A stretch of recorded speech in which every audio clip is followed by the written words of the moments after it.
पूज्याय राघवेन्द्राय सत्यधर्मरथाय च भजतां कल्पवृक्षाय नमतां कामधेनुवे कृष्णाय वासुदेवाय देवकी नंदनाय च நந்தகோபகுமாராய கோவிந்தாய நமோ நமः.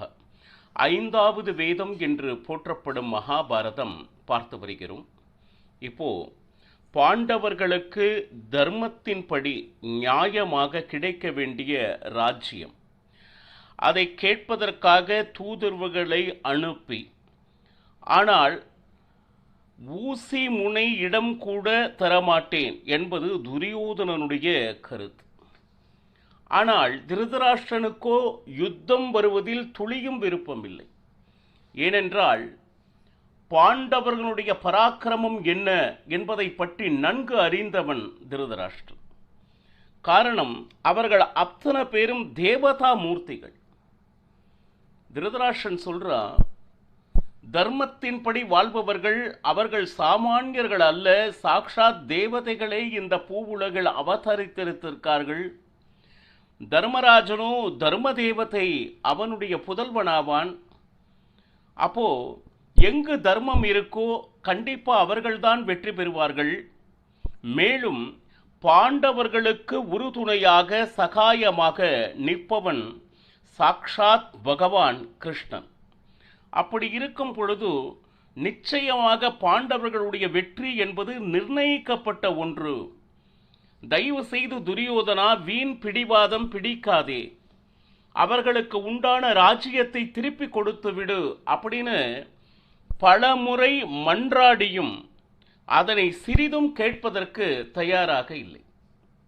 இந்த மாதிரி குழந்தைகள் பிறந்துட்டா அப்புறம் தந்தையா இருக்கக்கூடிய திருதராஷ்டிரனுக்கு எவ்வளவு தலைக்குனிவு என்பதை விட, அந்த குழந்தைகளே உயிரோடு இருக்க மாட்டார்கள் என்பதை முன்கூட்டியே அத்தனை ஞானிகளும் கூறியும் கேட்காமல் பாருங்க, துரியோதனாதிகள் ஒரே நிமிடத்தில் அவர்களை வென்று விடுவேன் அப்படின்னு சொல்லிட்டு சாத்திரியமாக வெறுமனே பேசிக்கொண்டு இருக்கிறார்களே அப்படின்னு சொல்லிட்டு, இப்படி பாண்டவர்களுடைய அந்த திறமையை பற்றியே பேசிக்கொண்டு பயந்து கொண்டு இருக்கக்கூடிய திருதராஷ்டிரனை பார்த்து துச்சாதனன், அப்பா நீ என்ன சொல்ற, நீ தேவதைகளாவது பாண்டவர்களுக்கு சகாயம் செய்வதாவது கொஞ்சம் நினைச்சு பார்த்தையா?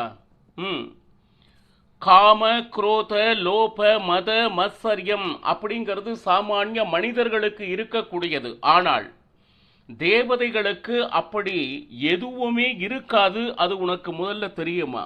அது மட்டும் அல்ல, இதெல்லாம் எனக்கு யார் சொன்னார் அப்படின்னா,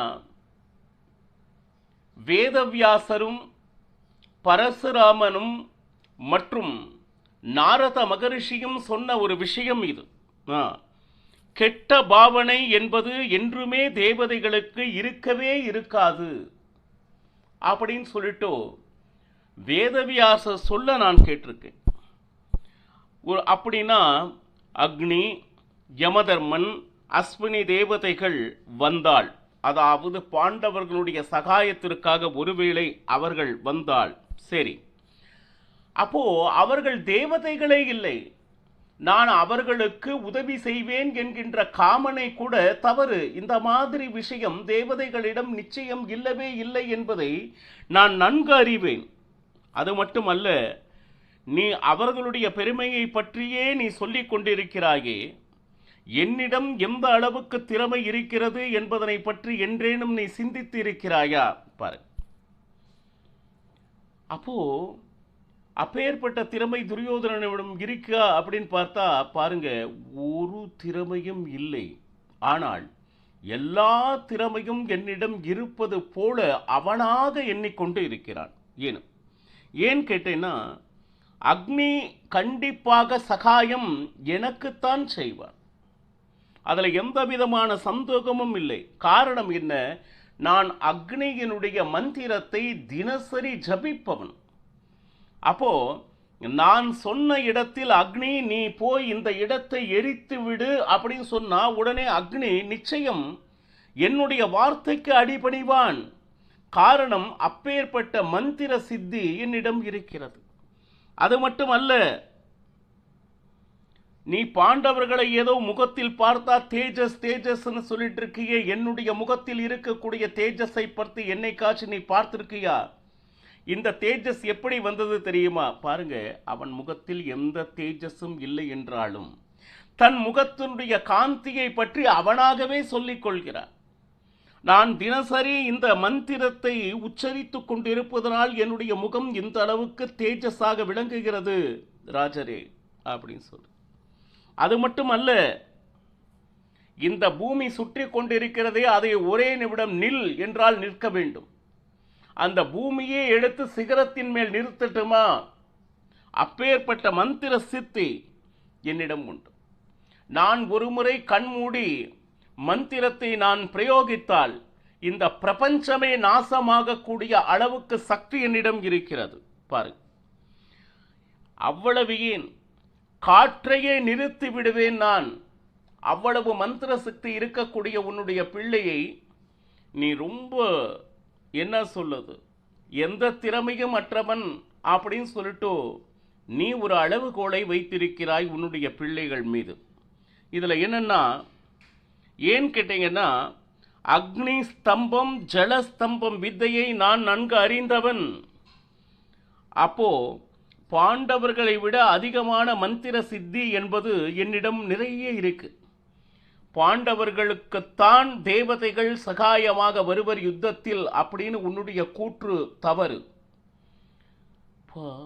பாருங்க, சாக்ஷாத் தேவதைகளே அவதரித்து பாண்டவர்களாக பிறந்து அகிலாண்ட கோட்டி பிரம்மாண்ட நாயகனே அவர்களுக்கு சகாயமாக இருந்தும் இவர்கள் சக்தி வாய்ந்தவர்கள் அப்படிங்கிறது நல்லா தெரியும். தேவதைகளுடைய சகாயம் எவ்வளவு இடத்துல கிடைச்சிருக்கு வனவாசத்துல. சாக்ஷாத் சூரிய தேவனே அக்ஷய பாத்திரத்தை பாண்டவர்களுக்கு கொடுத்தான். சாக்ஷாத் கந்தர்வனாக இருக்கக்கூடிய சித்திரசேனனே வந்து பாண்டவர்களுக்கு அவமானப்படுத்த வேண்டும் அப்படின்னு சொல்லிட்டு துரியோதனாதிகள் முயற்சித்த பொழுது அவர்களை அடித்து துவைத்து துவம்சம் தேவன். கடைசியில் பாண்டவர்கள் வேண்டுகோளுக்கு இணங்க துரியோதனாதிகளை உயிரோடு விட்டனர். இப்படி தேவதைகளுடைய முழுமையான சகாயம் பாண்டவர்களுக்கு இருந்த பொழுதும் இது எல்லாம் தெரியுமான்னா நிச்சயம் தெரியும். ஆனால் அதை ஒப்புக்கொள்ள மனது மறுக்கிறது துரியோதனாதிகளுக்கு. அப்பேற்பட்ட அந்த துவேஷத்தை வளர்த்து வைத்திருந்தான். அது மட்டுமல்ல, சரி, இப்போ இந்த சக்தி எல்லாம் எப்படி எனக்கு வந்தது அப்படின்னு தானே நீ யோசனை பண்ற. பலவிதமான 100க்கும் மேற்பட்ட அந்த மந்திரங்களை நான் தினசரி ஜபிப்பவன். இப்ப நான் மனதில் நினைத்து மழையினை வருணதேவனை நினைத்து நான் ஒரு மந்திரம் சொன்னால் நிச்சயமாக மழை வரும். நான் இருக்கும் இடத்தில் எந்த காரணத்தை கொண்டும் புலி மான்களை வேட்டையாடாது, சகஜமாக நட்பு பாராட்டும். காரணம் என்ன? என்னிடம் உள்ள மந்திர சித்தி. இவன்கிட்ட இருக்கக்கூடிய மந்திர சித்தி இப்படி இருக்குது அப்படின்னு எந்த சான்றோரும் ஒப்புக்கொள்ளவில்லை. ஆனால் தான் ஏதோ ஒரு சில விஷயங்கள் மந்திரத்தை ஜபித்தது என்னமோ உண்மை.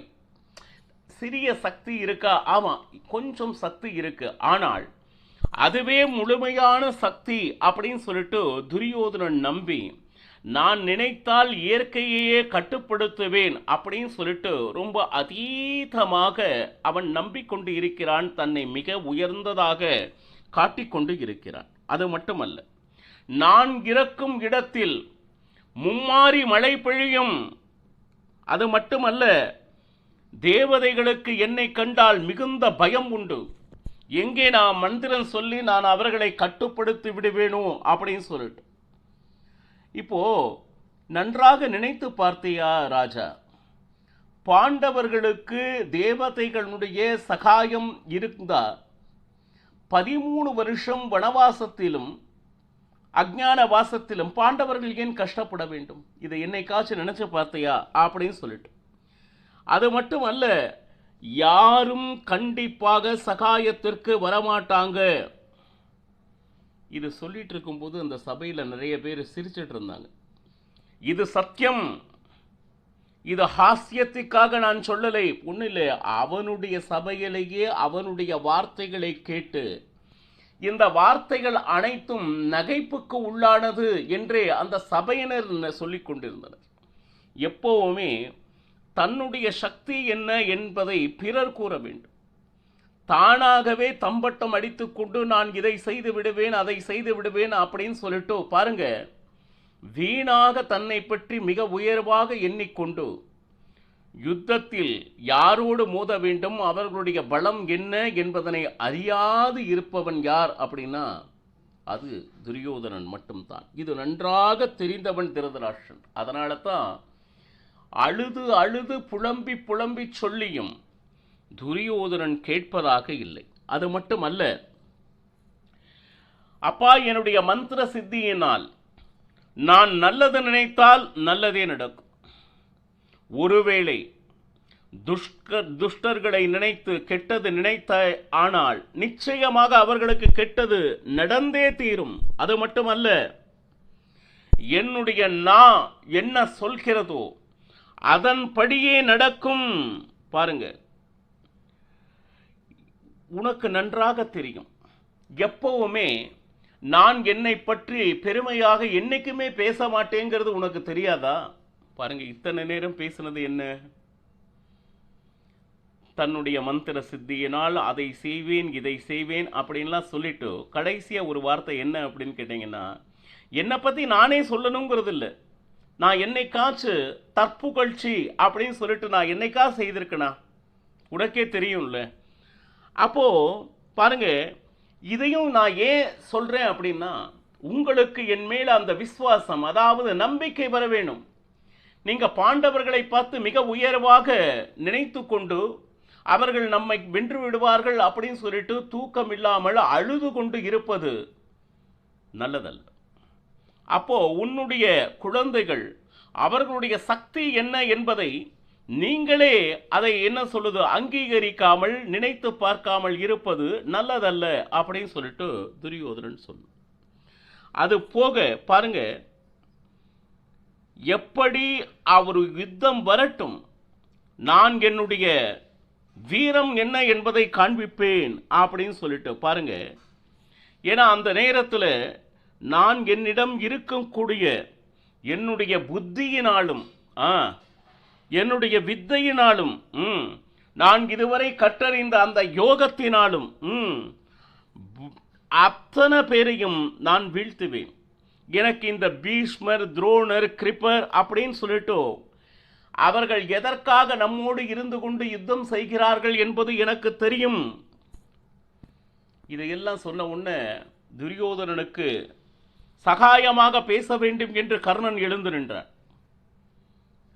பரசுராம தேவரினுடைய அனுகிரகம் எனக்கு பரிபூர்ணமாக இருக்கிறது துரியோதனா, நீ அதை பற்றி கவலைப்படாதே. அது மட்டுமல்ல, நம்மை தோற்கடிக்க இந்த உலகத்தில் இன்னும் யாரும் பிறக்கவில்லை.